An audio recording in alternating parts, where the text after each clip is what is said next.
We are live. Welcome, everyone. Come one, come all. This is the Wrestling Council. As always, I am one of the four horsemen. My name is Antonio Bryce. I am the creator of the comic book series brand, which is closed on Indiegogo. Unfortunately, I don't have anything to sell, but you can buy my shirts and all that good stuff. And welcome to the Akari Press channel. If you are here for the first time, please like and subscribe, share this. We want to grow this chat, get it out there. Now let's go around the circle here and introduce the rest of the horsemen. Down below there, I'm seeing Le Champion, Boogie Bentley. What's going on, player? Le Champion, Le Champion. SmackDown sucked, Raw sucked, AEW sucked. Yes, I am true. Boogie Bentley, and I hate wrestling. Damn, you are spitting hot fire right now. It's coming tonight, boys. I hope you're ready. Okay, hold up. Then we're gonna go over. Let me see on my monitor. It's on my right, so you might be seeing it on his left. But I'm looking at my man, Comic Book Bob. What's going on? What it do? What's going on? Man, Boogie, that hurt my soul, brother. I'm a straight shooter, bro. You speak. Yeah, there was some cringe. There was a little cringe on across the board this week, man. Yeah, facts. All right, so you good? You good, Comic Book Bob? Everything good with you? I think I'll be okay, man. I'm just let me catch my breath for a second. All right, the wonder from way down under, right down there. You a Carter? What's going on, player? How you doing? I'm doing great, Boogie. I don't know if I'm going to be able to change your mind about Dynamite. Nope. But for all of you that may have caught it, NXT was excellent still. No, I got some problems in the NXT this week, man. All right, maybe wrestling all over the not place. that great. We're gonna be arguing all night. I can't wait. Yeah, sounds great. Let's do it. All right, so lead us off, Sexual Chocolate. Well, I mean, I think what Boogie said was dead on the money, because I thought I see the angle that they were working with on SmackDown with Miz and Bray Wyatt. I saw some of the wrestling sheets talking about this is interesting. Are we about to see like a character schism? Because this is actually Miz versus Bray Wyatt as opposed to Miz versus The Fiend. So but he's still doing the naughty things that The Fiend is supposed to be doing. So it's interesting if that's the way they're going to play it. However, they have jobbed Miz out so much, I'm not very interested in this match, because we already know that because of the heat, they got to go in. They're setting up WrestleMania. Yeah. So it would look crazy for Bray Wyatt or The Fiend to lose right now. That's my biggest problem with WWE is you watch their matches and you know the outcome. You're sitting there watching, especially on TV. Maybe not necessarily on pay-per-view, but TV, you know who's going to win. Yeah, absolutely. Like I said, they've jobbed Miz out so much. He did a job just the other week on SmackDown to put some of the NXT guys over and stuff. They're using Miz to extend this thing with Bray Wyatt and Daniel Bryan until, like you said, WrestleMania or wherever they're going to have the big blow off for their feud. But on the flip side, that's probably one of my favorite angles in WWE right now is the Bray Wyatt Daniel Bryan feud. I like it, man. I don't like the Firefly Funhouse. I think it's stupid. I like can't stand it. I do. Oh, I just don't like it. I like it when it's just one time. That show was, I think it was not last week, not this week, but last week. There were 3 different Firefly Funhouses. I was like, okay, now you guys are pushing this shit. Yeah. I like the Bray Wyatt versus The Fiend. I like the 2 different characters. I love it, and he's so good, man. He can get that over. I just don't like the Firefly Funhouse. I just don't like it. Are we going to get a real Sister Abigail? Because that seemed like what they were setting up. I wonder, is Bo Dallas coming back? Because in the promo, he's talking about family and all the stuff with the Miz, and then he says, "If you believe, you can achieve." Yeah, is that a little nod that Bo Dallas, his real life brothers going to come back and be part of it? They need to do that. I would love it. You know what? You know what the biggest problem I have with WWE is that even when they do something right, they're like 3 months behind. They should have done this. Like they should have done this stuff. Like all the changes that they're doing right now and all the things that they're doing, they should have done months ago. Maybe years. You know? Maybe years. But I don't like the Fiend. Just let everybody know.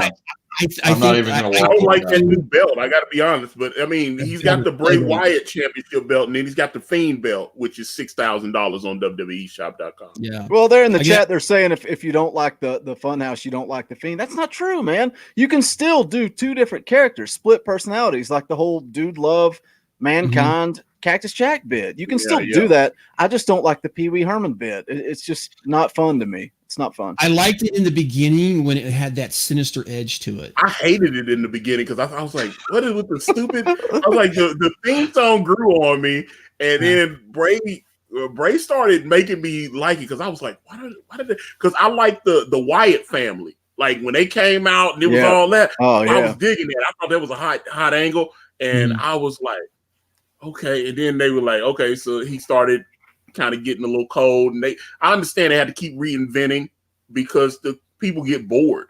I mean, I was listening to Jim Cornette the other day, and he talked about all the quote unquote shockwaves that happened when Hulk Hogan went over to WCW. But he was like, Vince was trying to replace him for a while because he stopped being able to sell merch after a certain point. His merch wasn't, that Hulkamania merchandise and stuff, it was exploding at first. But that's when they were doing everything through catalogs and through the back of the magazine and all that kind of stuff. But I mean, he was at one point, Hulk Hogan was selling, a couple $100,000 worth of merchandise every single month. And then it started getting stale and the tickets were, and they were losing money. Apparently WCW was kind of cooling out. They were already kind of getting to where it was going to get purchased. And then so when Hulk Hogan left, it re-energized Hulk Hogan, and then it allowed them to try to do other things creatively at the WWE.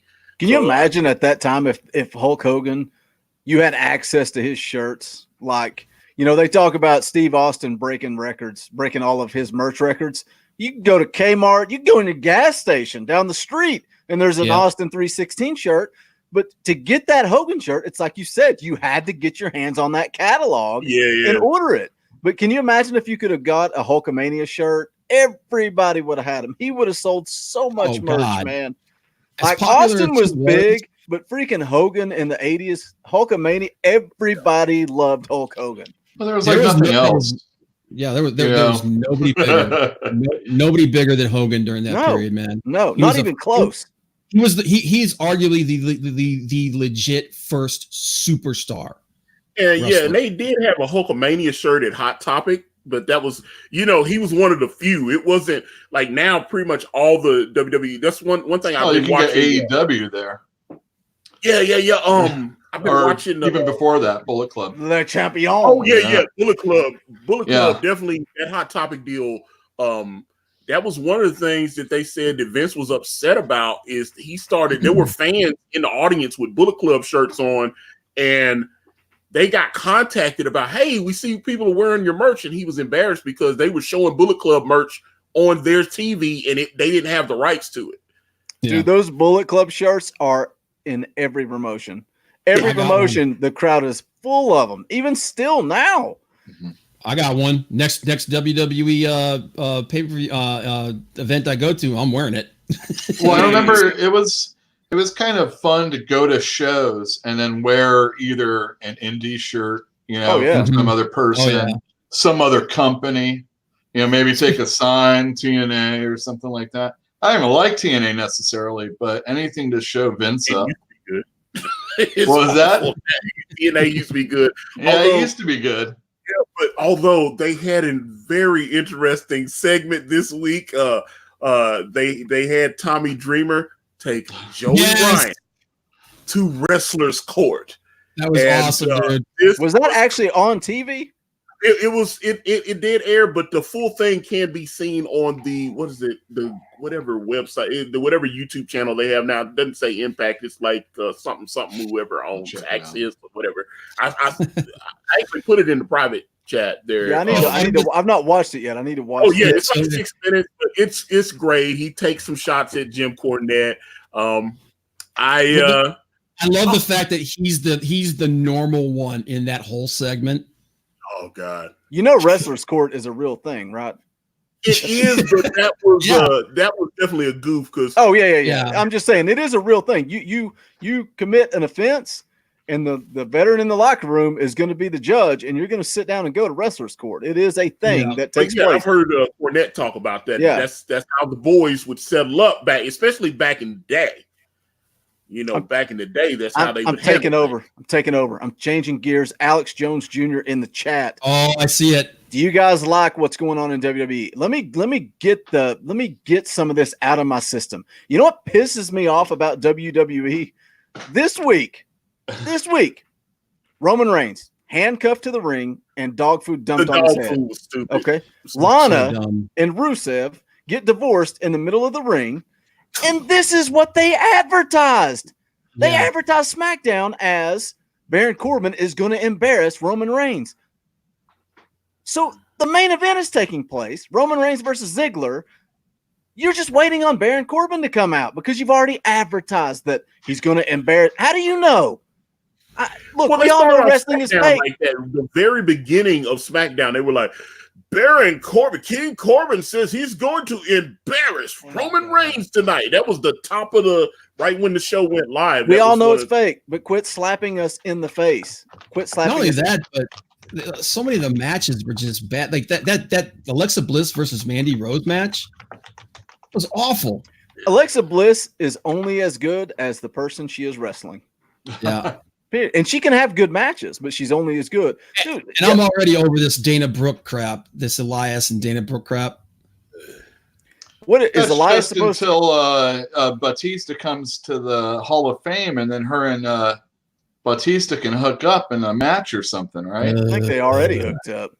Yeah, and I hope I hope Dave has a reputation for plowing the young ladies backstage. So I wish him bona fortuna. Literally. And again, going into the women, what the hell's with the freaking Lacey Evans squash match? Is she a baby face or a heel? Why is she all of a sudden a baby face? She's a baby face who then sticks out her hand to get it raised at the end. She doesn't know how to not be that character. Yeah. And see what you started, Alex Jones Jr. I hate wrestling. It's your fault.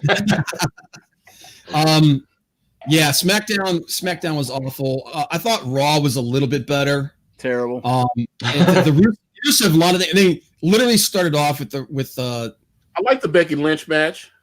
Me and Bob got problems with that. Oh no, dude, that match pissed me off.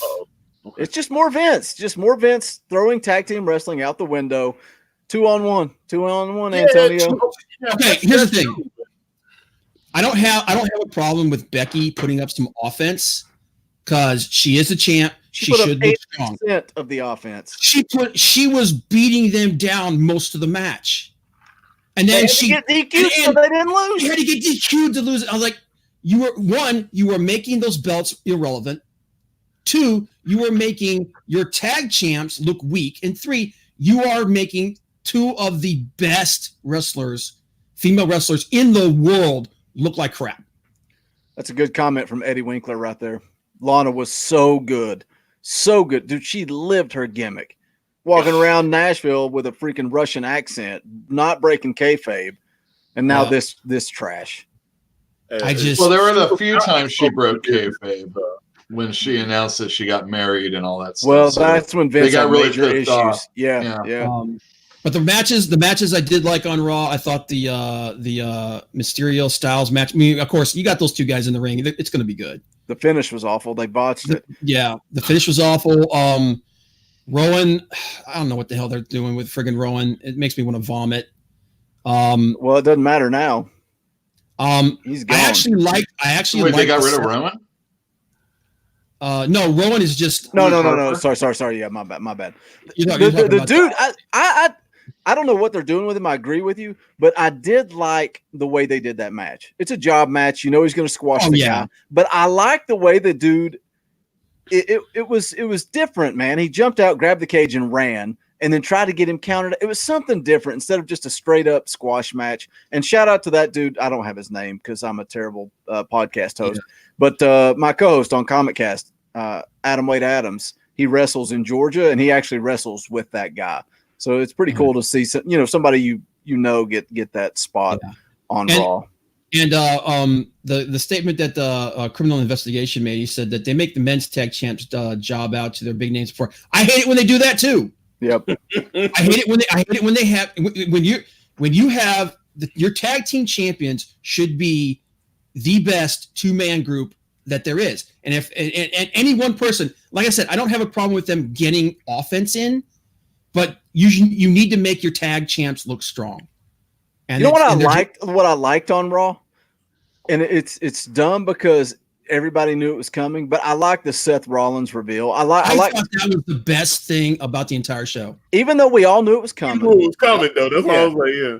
I wish they hadn't have basically put it in your face where you knew it was coming. I wish it would have been if I was booking, Vince, if you're listening, I would have had AOP coming out, beating down random people every week, just beating them down and leaving, then have them beat down Kevin Owens, and then have Kevin Owens looking for him. And I would have shot it the exact same way. See, you have no connection of Seth Rollins and AOP, and I would have shot it, the reveal, the same way. He goes to the car, they jump in from behind, and then Seth Rollins turns around, and it's like, oh my gosh, Seth Rollins is behind it. Would have been so much better, but typical WWE, they just spit in your face, man. I love the promo he cut about that after, because that seemed like that was much better mic work from him than we've seen in a long time, where he's basically saying, I gave you people everything. Because it's real.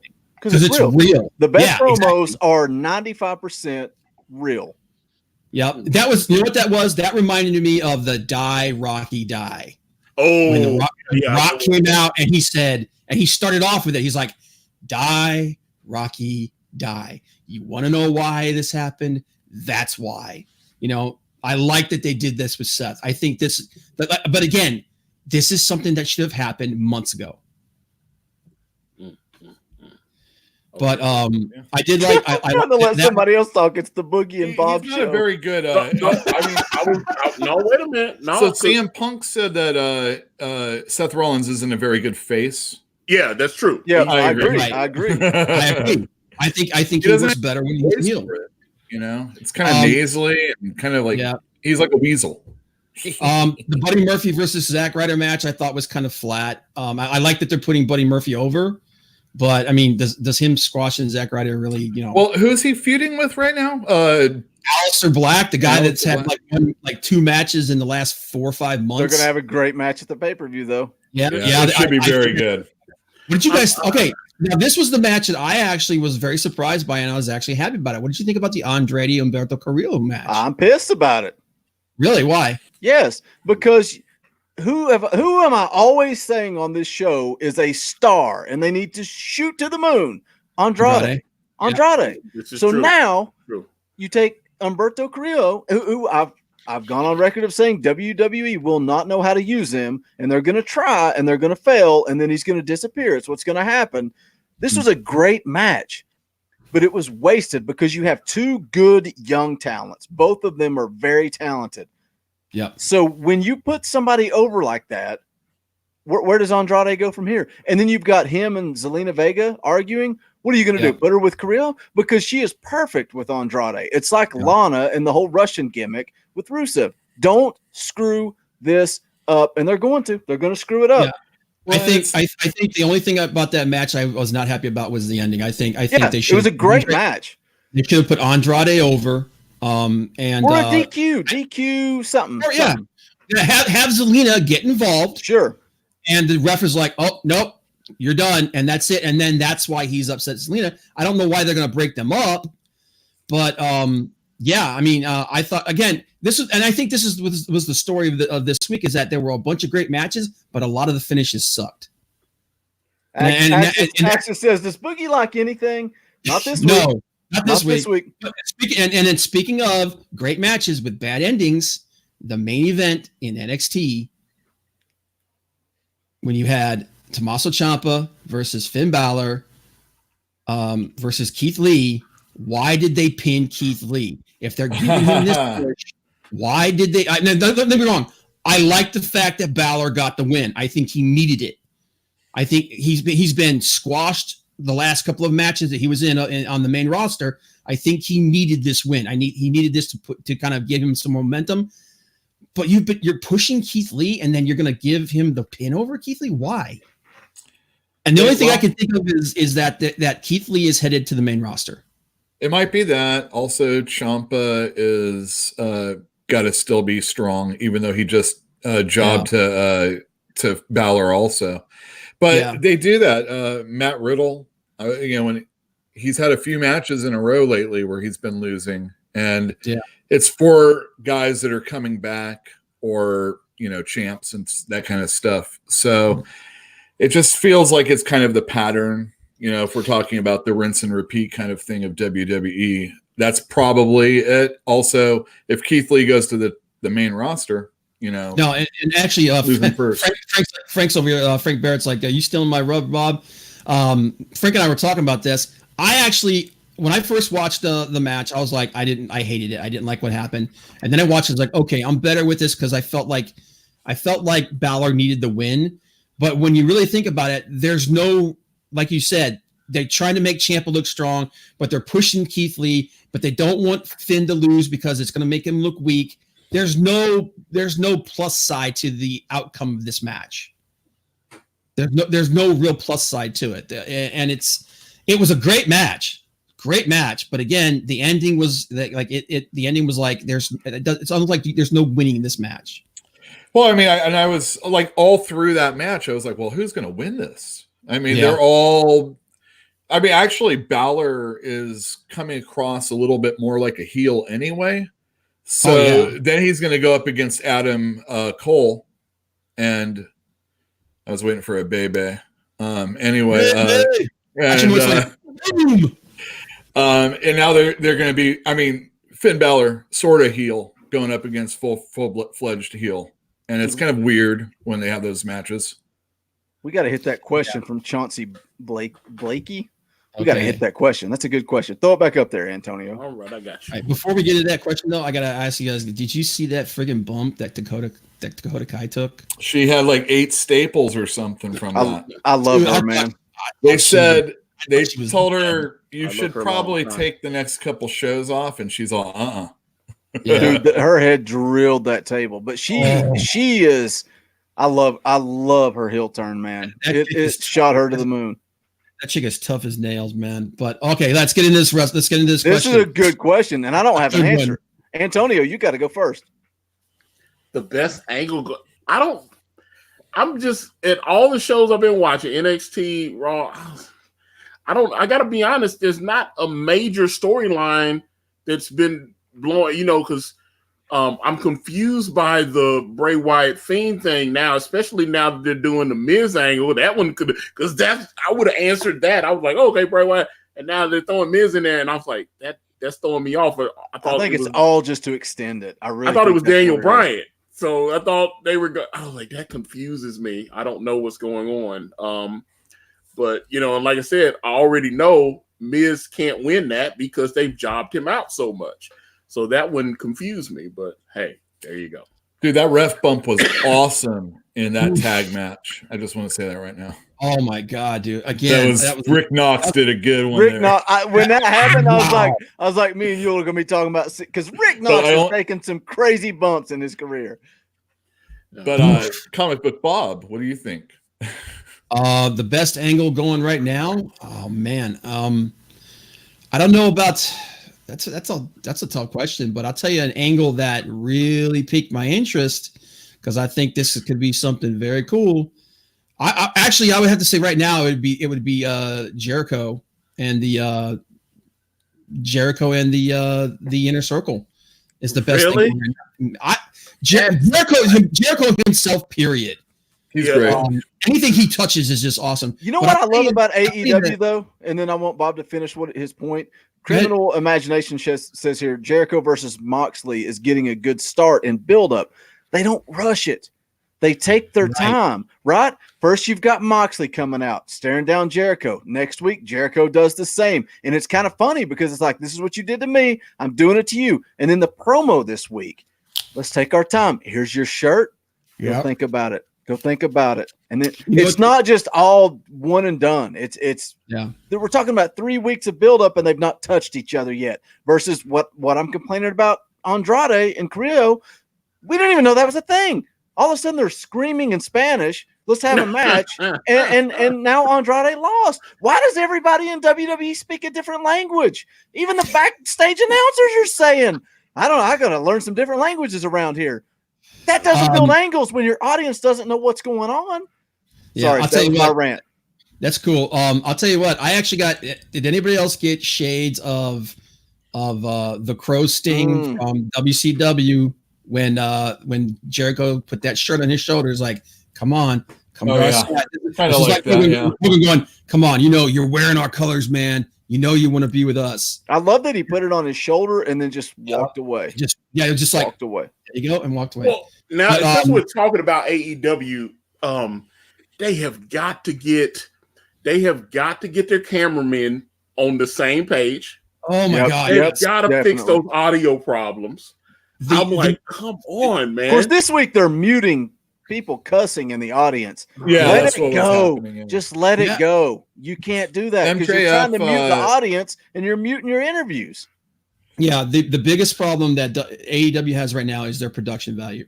Their production values, they need some serious work on there. But but to finish the thought I was doing before, the angle that I'm actually very interested in and I'm actually excited about because I think it's going to be good is the potential heel turn for Adam Page. Yeah, it's coming. It's coming. Yeah, with that blind tag. Yeah, the way. Yeah, I think when it comes, it's going to be It's going to be an explosion. He's just going to come out and he's going to wreck somebody. I think they have started AEW the complete opposite way that fanboys thought they were.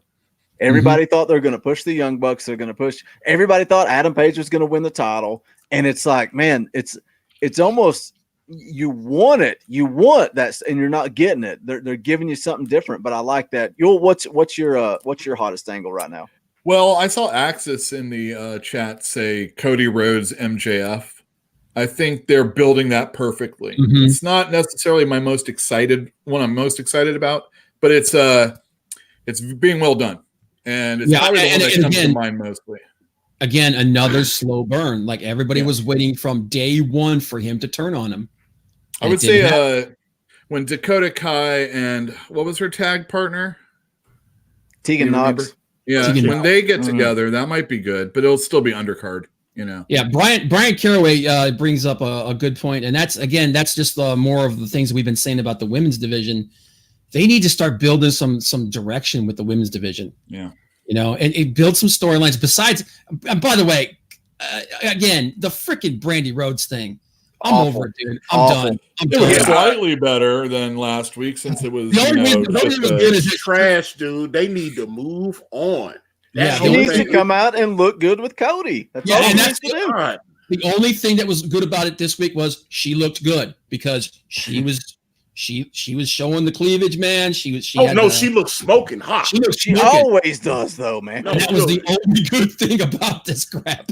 No, but okay. What was the guy Spears? I want to talk about that match because when they kidnapped Tully Blanchard and that was horrible. That's why I was talking about the cameraman because Spears comes out, to save Tully, boom, hits him, and then they have a wide shot. And dude's sitting there waiting on him to untie Tully so he can move. You literally see him look back and he's just waiting for him to free him so he can do the next move. And I was like, that's a bad time to have a wide angle right there. It's not supposed to look like that. Yeah, they miss a lot of dives. They just pulled the rope off of him. They miss a lot. Yeah, can we talk about that? There was a lot of botches this week. All over the place. AEW, NXT, WWE. It's like Christmas time, man. Man, I was like, wow, Bells will be ringing. I'm telling you. Yeah, man, these guys are already on vacation. I mean, AEW is actually going to be able to take a week off. Yeah, so you're telling me that if I go to Rusev's house, that there's a chance Lana might actually be there? Well, maybe not WWE, but AEW is going to get the week off.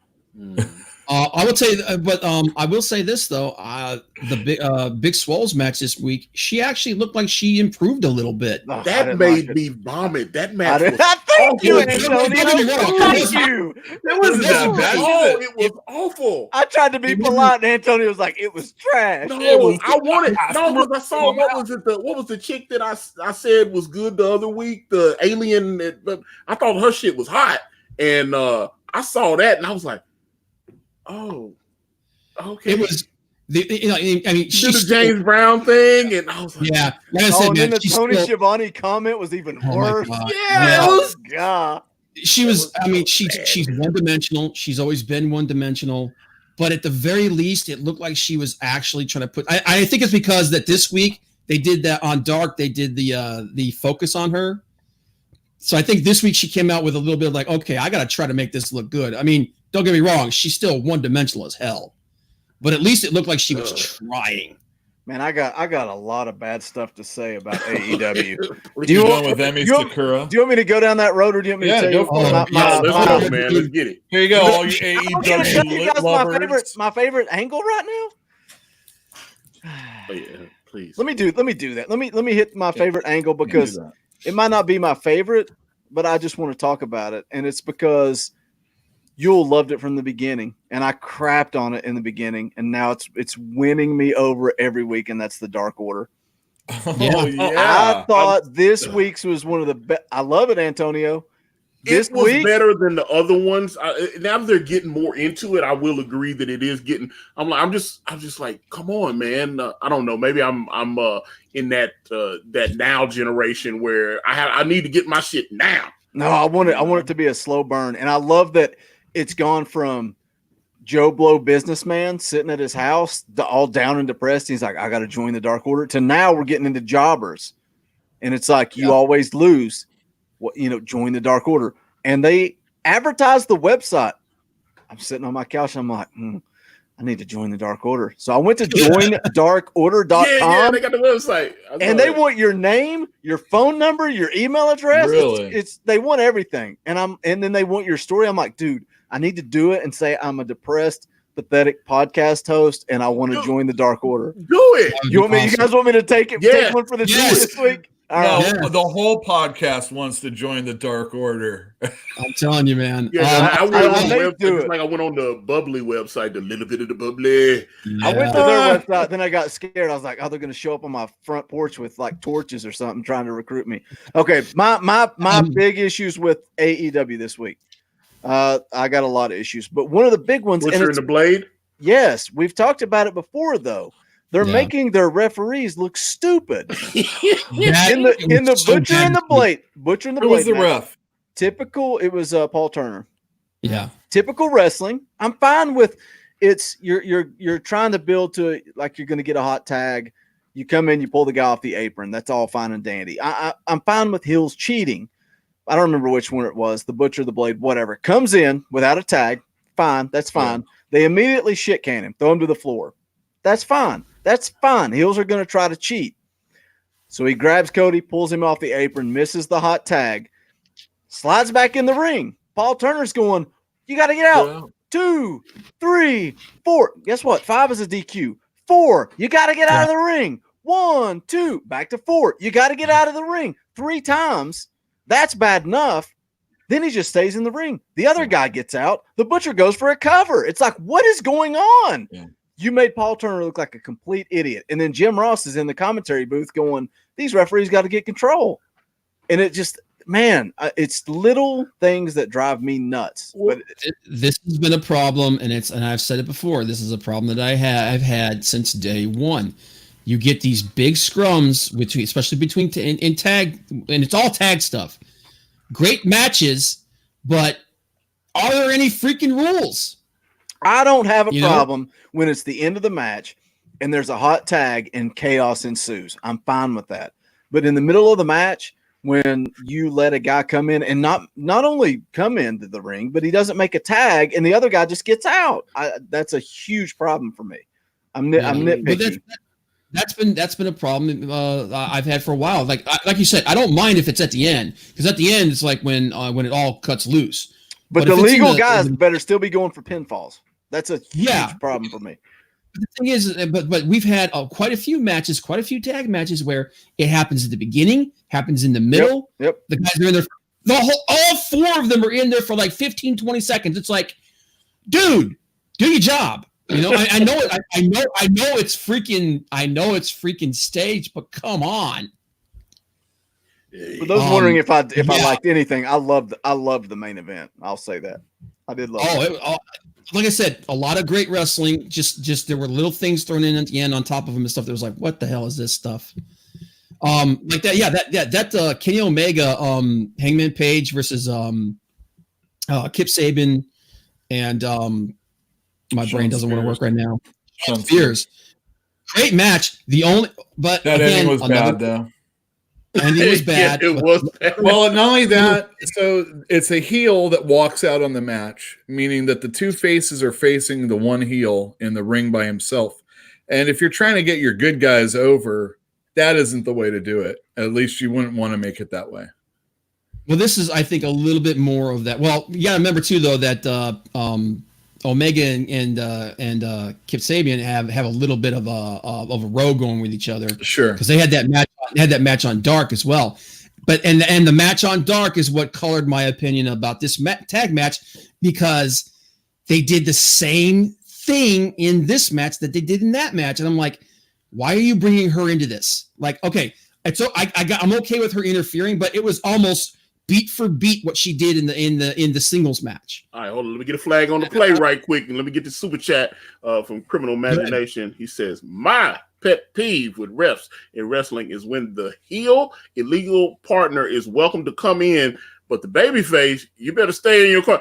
They've been doing that for 40 years. Yeah, they've been doing that. There's an art form. Off the marks, man. Yeah, there's an art form to it, though. There's an art form to it. And yes, Boogie had a cup of coffee in wrestling. I'm not some expert, but there's an art form to it. You're part of the council. That's like almost better than being an expert, actually. You should just don't make the referee look stupid. That's all. That's it. Yeah. You know, and you look at the best tag, the best heel tag teams. They were good at sneaking that stuff. Yeah, right. Right. Like you look at Arn Anderson and Tully Blanchard, who I still think are arguably the best tag team that ever was. When they would do those sneaky little things, they were really deft about it. They were quick. It's like, oh, here's a quick hidden tag that you didn't see.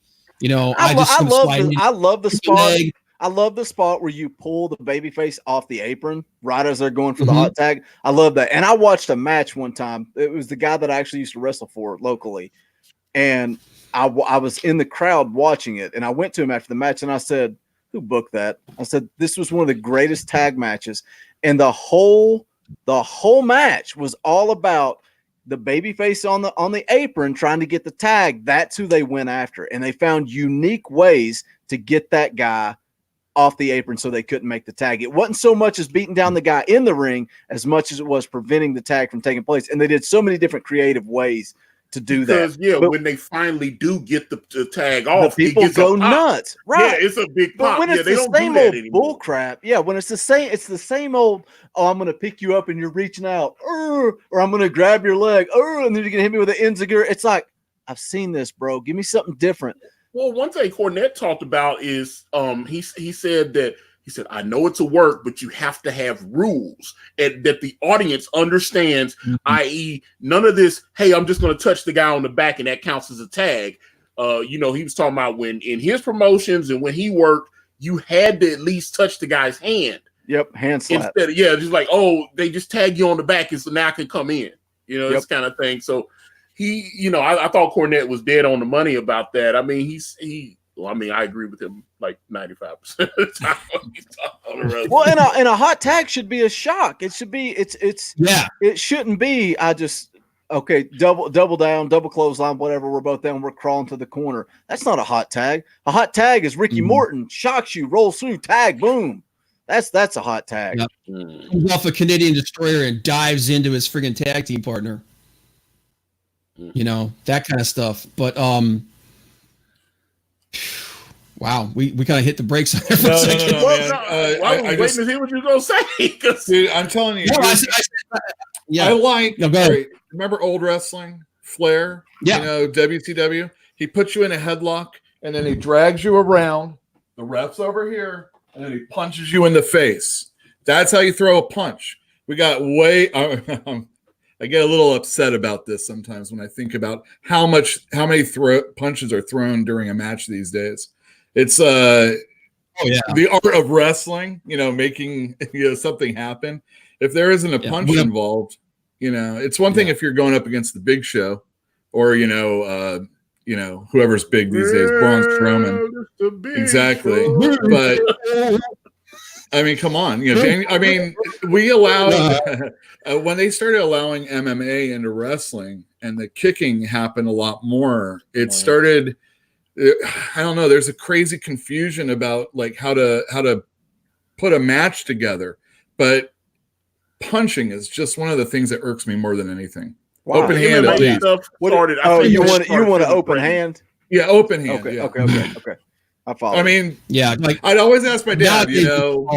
I'm a little kid, little Yule here. No, it makes sense, man. It makes sense. A closed fist is supposed to be illegal, but now people just throw closed fists. MMA and wrestling is a huge problem because what are you trying to do? What are you doing? Why are you doing this? Because when Brock Lesnar puts that stupid Kimura on, and you're going, "Oh, am I going to tap?" If I lock a Kimura on, you got about a second before I snap your shoulder. You don't go, "Oh, am I going to arm bar?" I'm either going to break your arm or you're going to tap out immediately. There is no. But I mean, there are some things like chokeholds where I've seen people in the cage matches. They hang on sometimes for a while, and if it's not synced in, sure. But if I have an arm bar locked in, I'm going to break your arm. Yeah, you're right. Bryan Danielson, when I watched his first match, one of my first matches of his, when he was in Ring of Honor, he ended it by basically just kicking the shit out of this one guy, and I'm like. How's this allowed? But Ring of Honor is great. Yes. Yeah. Anybody that follows MMA, there was Tony Ferguson actually did a demonstration. He took a big ass friggin' broom handle, one of those big thick broom handles, and he put that thing into a friggin' an arm lock, and he snapped that thing in half, just like crack. He's like, that's what happens when someone puts you into one of those moves. Yeah. That's why they tap out immediately. Yes. Yeah. Man, I'm not gaining any fans tonight. Everybody on Antonio's channel's like, Boogie's a dick. All right, what's next? What's next on the hate list, man? Let's hear it. Oh, yeah. Keep telling me about AEW. Oh, you want me to complain about something else? Yeah, please. You have to have more. What was you complaining about NXT? What was your beef about NXT? RT Bear is in the chat, guys. What? Hey, great interview with Ethan this week, man. I really dug that. I listened to it this morning while I was working. Really enjoyed it. Yeah. Not to get sidetracked. Not to get sidetracked or anything. Okay, so what was your beef about NXT this week? I've only watched the first half of NXT, and I still need to watch Impact. So I really don't have a beef with NXT. I enjoyed the Cruiserweight title match in NXT. I told you guys I love Dakota Kai Hill. I love it. I thought that was a really good match with Mia Yim. I loved the brawl after, but Mia Yim got her heat back a bit there, right? That's what you do, right? I like it. I like it. I liked that. And plus we all gave props to friggin' Dakota Kai for that bump. My God. If that was me, I'd be crying like a little girl with a skin knee. But I'm just reading okay, so we talked about I see RT Bear in the chat. I'm like, okay. My girlfriend on the couch. That's Doug. He's sleeping. He's just tired. That's the main rider for WWE. Oh yeah, man. I did my YouTube career. I liked that AEW opened the show with Moxley's entrance. Just that was really welcome to great, AEW man. Dynamite. Boom, there's his music. He comes down, beats a jobber. The crowd was so hot right out of the gate when he came out. Lost it, man. That's probably the loudest AEW crowd I've heard since day one. It was full too. Texas was good. They popped hard for the Dallas Cowboy helmet. I thought that was fun. I hate Dallas. Well, I'm not a big fan, but I mean doing it, and they really were loud when Cody got his hot tag, and I was pretty impressed there. I'm like, what do you guys Cody think of really that is over. I've already buried that match, but that QT Marshall, did you see the interview with Cody after the fact saying when he came out, they were chanting Cody's partner, but at the end they were chanting his name. I'm like, yeah, well, he had the worst dive in the history of wrestling. That match was not good. I feel like Cody is just jobbing himself out time and time again. He's listening to you. It feels like the days when Dusty was in charge and he didn't want people to think he was corrupt. So he's going to lose to Darby Allin, right? He's going to lose to him because he's talking about teaming up with him, and Darby said only if I get a rematch. He's going to lose to Darby Allin. It's coming. You know my nickname.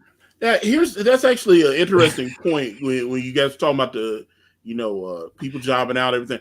I think it's a mistake. And apparently this came from Tony Khan, the whole thing about showing the people's wins and losses. If it's a work, then the wins and losses don't matter. And so it was weird when they put up the Young Bucks record the other week, and they were like 7-5. And I was like, really? Yeah, I'm not sure how these rankings are working. Oh, well, and I think that's why they're resetting them every year because of that. Well, also, if you notice, the last couple of weeks, they haven't jobbed out as much. No, the Bucks are about to get a tag title shot. You think they are after this match, right? At the next pay-per-view, I think it's them, right? But who's the most over guy in the company? John Moxley, right? John Moxley, that's it. And then Jericho. Cody. Cody's the most over face they have. I think he's more over than John Moxley, but he's losing left and right. I would say it's very close. Yeah, I mean, he's already in a situation where he can't win the belt unless they create something else for him to go after. You know they're going to change that. Yeah. I did like that story about Sean Spears looking for the perfect complement for a tag team. That was kind of cool. I want Sean Spears. He should be a singles superstar. I don't think that'll ever happen. He should be. I don't think he's huge, man. Got the look. I know. Got Tully Blanchard in his corner. I think the whole reason he's hooked up with Tully is that they're going to try to build a Tully Blanchard, Arn Anderson type of thing with those two guys. I'm not a fan of it either, but I get the feeling that's what's going to happen. Well, somebody actually asked Cornette if Ric Flair was going to go, and I think Ric Flair should go over, but I don't know if he would want to do that to Charlotte. You guys hear that? That's exactly what I'm thinking there. Who made the comment that they should pass the torch to a new horseman? That would be amazing. I don't remember if it was Bob. Somebody said that on here.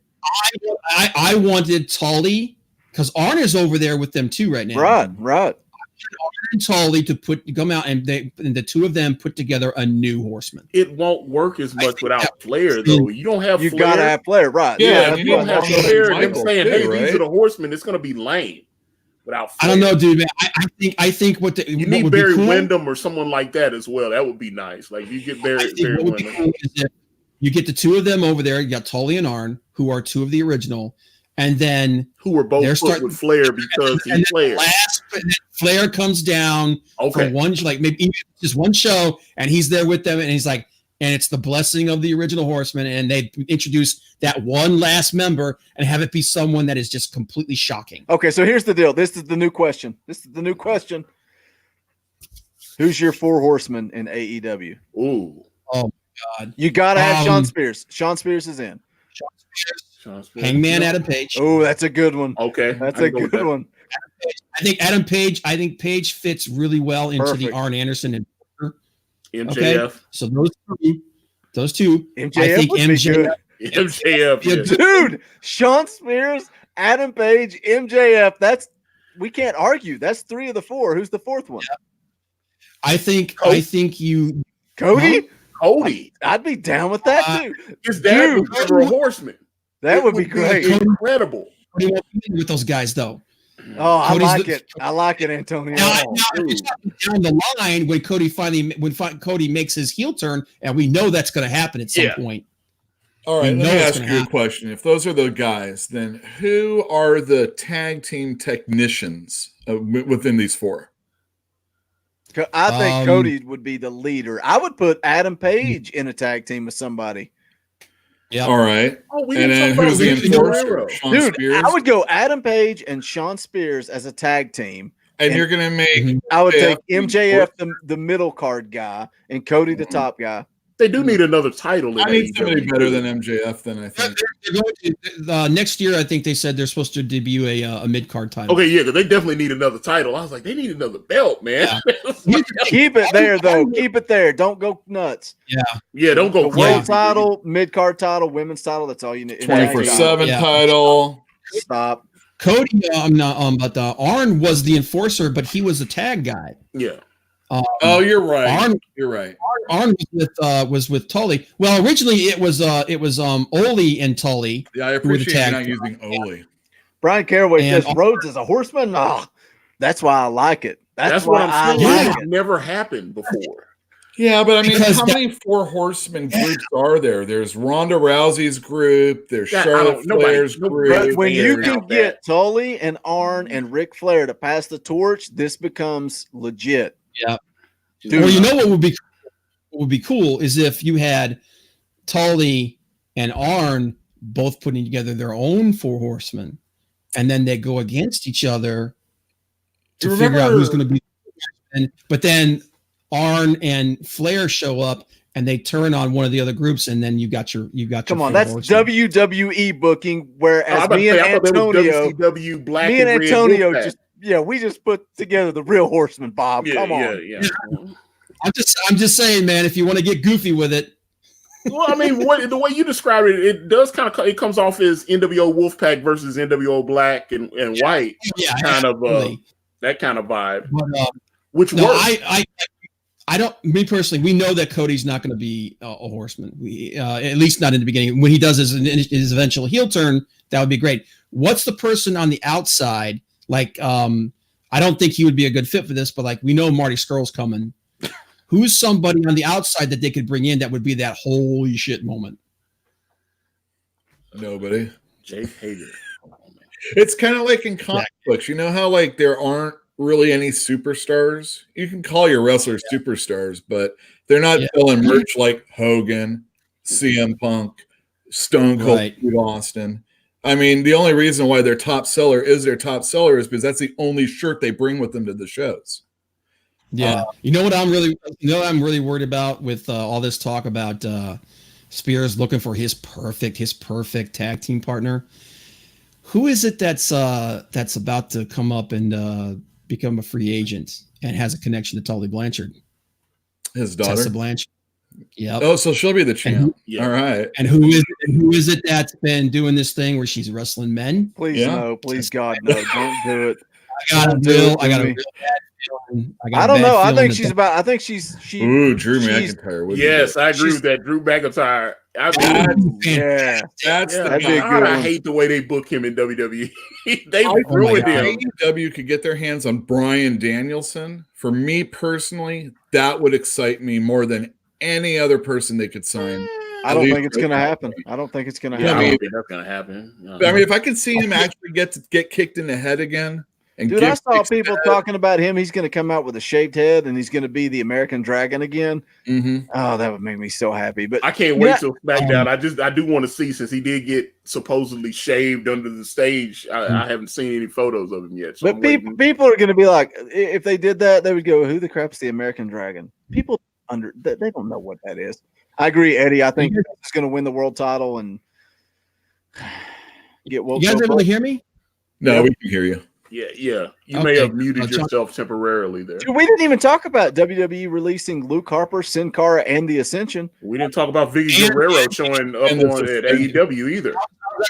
Yeah, her showing up at AEW, but also the statement that there are more releases coming for the first of the year. Yeah. So everybody has to what's their length of time they have to wait till they could come on? Like 90 days. 3 months? 90 days, yeah. 90 days. Yeah. So what was Brody? They were saying Marty might actually debut next week. Oh wow, really? When did his contract end? It ended I think. He's 2 or 3 like 2 months ago. Yeah. Wait, Marty Skrull? I didn't think it ended until January. Yeah, I thought he wouldn't come until the beginning of the year. He had his contract was up, but he was doing kind of like the thing where they were going month by month to keep him showing up for shows. I'm excited for him, but I don't know what they're going to do with him because of the way they be the Dark Order guy or something. No, please God, no. No. Eddie Winkler said that. I know. Yeah, no. I want the Dark Order to be a bunch of jobbers, like a bunch of nobodies. Somebody in the chat actually put a thing is that wouldn't it be awesome if the Dark Order started swallowing up all these people that were getting jobbed out in AEW? Like, what were the 2 guys that just debuted? And the 2 guys that John Moxley destroyed. That was one of them that was in the hotel room, wasn't it? Weren't they the ones that were in the hotel room in the vignette? I'm not sure. I'm pretty sure that was who it was. Maybe I'm wrong. But just have them swallow, and then all of a sudden, like you get they have some match where you get all the big name stars are in the ring, and then just a swarm of jobbers come in and just beat them down. I'm just curious what they're going to do with it because I'm so used to WWE booking that I'm like, this is going to be an epic fail in the end. But I just hope AEW does something with it. Yeah. Well, like I said, if they do like something like what I just said, where they like, holy crap, man, these guys are a legit army now. Do you guys think that AEW signs the Ascension or no? I say no. Oh no! Don't do that. Don't do it. I don't know, man. I heard people saying that Vince intentionally released them so that AEW would sign them and then not have the budget to sign the Revival. Dude, I read that AEW understands that they're not going to be giving out really crazy contracts anymore, and that they might regret some of the ones that they've given, but they're going to get a person they want. I think for sure. They're just going to do it a little bit more with analytics. Yeah, the Ascension. I don't think they're going. Yeah, I don't think AEW. I think AEW is locked onto the Revival. What about Luke Harper? And they're like Luke Harper also. I hope they sign. I think they will pick up Luke. If Luke Harper doesn't go to them, I think he's going to New Japan. I just take advantage of his tweets now. Have you looked at his Twitter? Yeah, I've been checking it. Yeah, it's every day. It's Monday. You know what that means? It's Tuesday. You know what that means? So if I have a podcast coming up, I just retweet it and quote tweet it and said, "Yeah, ComicCast is going live tonight at 7:00. The Wrestling Council is going live tonight at 10:00." I just used his Twitter to promote myself. Dude, I totally agree with that. I hope. I'll tell you what. Somebody that I'm glad you turned me on to him, Boogie, because I love the guy to death, man. I want them to sign Ethan Page. Oh, I love him. I want AEW to sign Ethan Page. So did you start watching his vlog? Yes, it's great, man. This week's vlog was awesome. Yeah, it's so good. Oh my God. So good. That sit down where he was doing the podcast with MJF. Yeah, and that's on the High Spots Wrestling Network that I keep telling you guys you need to get. Yeah, he's been pushing it hard too. Best $9.99 in the business, brother. Was I talking about guest booker on here? I don't think I was. No, you were not. There's a shoot interview called Guest Booker, and what they do is they take different time frames of wrestling. Like one of them is the WCW Invasion, and that was with Cornette. I was just watching it the other night. Screwed the pooch on that. Boy. So exactly. So they sit down with Cornette and they say, okay, here's all your players, here's your chess pieces. How would you book the WCW Invasion? And so it's like a 2-hour shoot interview with Jim Cornette walking you through how he would book it, what he would do, how he would build to the pay-per-views. They've got Dutch Mantell on there. Kevin Nash is on there. I'm trying to think of who else. We should be on. It's so good, man. It's so good. Guest Booker's a great great thing, man. We should be on everything, man. We're the best damn wrestling show there is. That is true, but I would like to turn back time and somehow book the Funkasaurus to somebody call my mama. Yeah, somebody tell my mama. Now he's on Fox News, bro. Yeah. If you see him, the punditry he does on Fox News, I'm like, oh my god, the dude actually has half a brain. Now, where did that come from? Oh, like just because he was right. He kind of like he seemed a little goofy. That's just like when they have friggin' Kane on there. I was like, wow, Kane can actually talk. Speaking of news shows, how awful was the Street Profits Monday after Weekend Report? I can't. Well, let's talk about the match where they got stomped. Oh boy! I want to see I want to see Private Party. That I want to see Private Party versus Street Profits. That's what I want. Can we throw Best Friends in there somewhere? Well, no. I think Yule's being racist, personally. How dare you? I just say they're the same gimmick. How dare you? Hey, Time Magazine Person of the Year. How dare you? How dare you? Exactly. Real quick, man. Did you guys see the commercial for the Rock documentary that's coming up? No.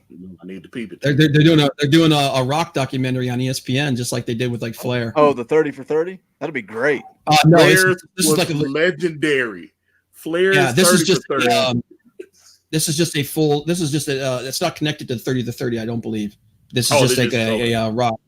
Yeah, they're going to talk about him and his dad and his grandfather and his uncles. We got to wrap this up. I got to go watch the Jack Show, man. Oh, God. Oh yeah, the Jack Show. But I hope the Rock talks about the click. We got up to 19 people here, man. We got to break that 25 mark, man. We got to get that. We broke it the Funko other out week of here. when Malin was in the chat. We had dude, yeah. Last time we were on Antonio's channel, we blew it up.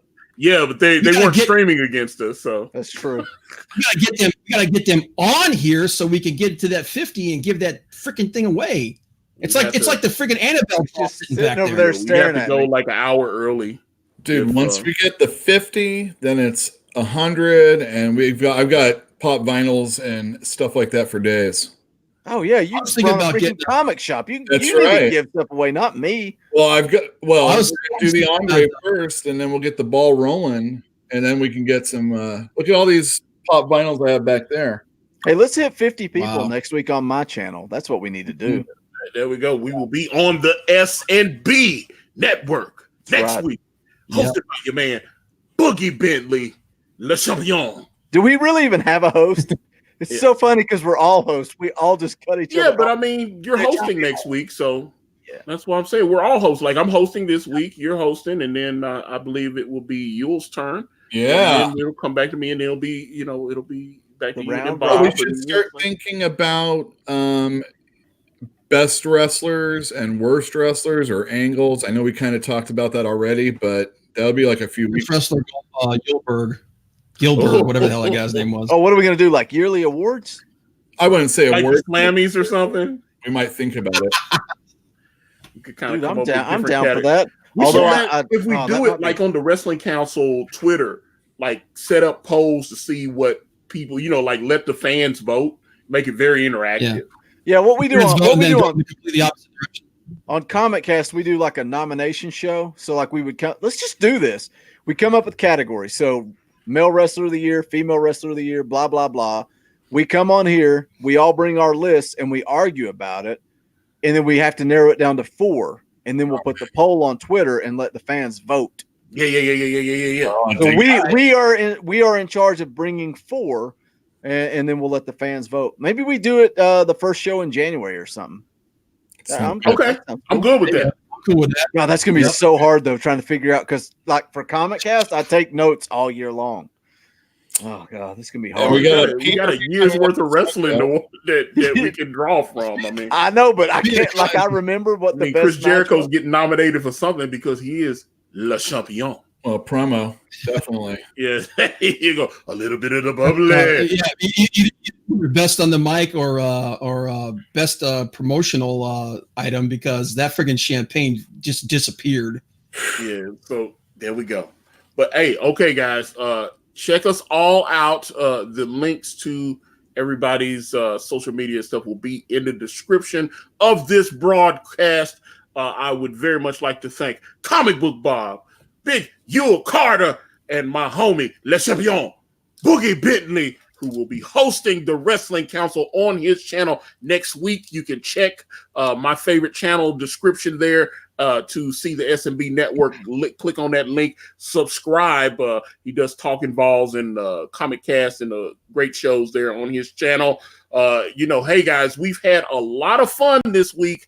This has been the Wrestling Council. Say goodbye, everyone. Adios. Bye, everyone. Flat Earth is real.